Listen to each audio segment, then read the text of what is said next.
أعوذ بالله من الشيطان الرجيم.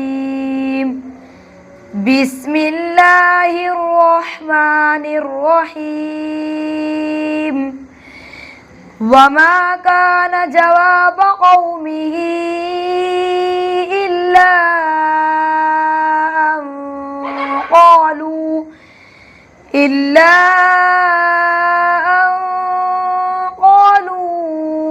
أخرجوهم من قريتكم إنهم أناس يتطهرون فأنجيناه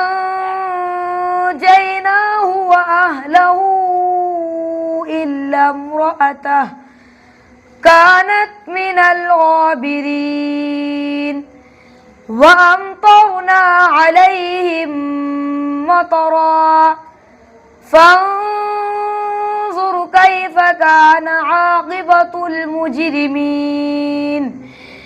وإلى مدين أخاهم شعيبا قال يا قوم اعبدوا الله ما لكم من إله غيره قد جاءتكم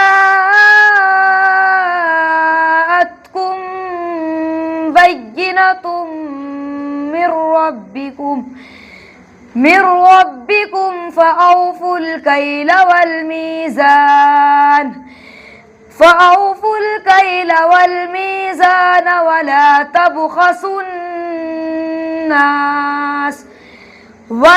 تبخسوا الناس أشياءهم ولا تفسدوا في الأرض بعد إصلاحها ذلكم خير لكم إن كنتم مؤمنين. صدق الله العظيم.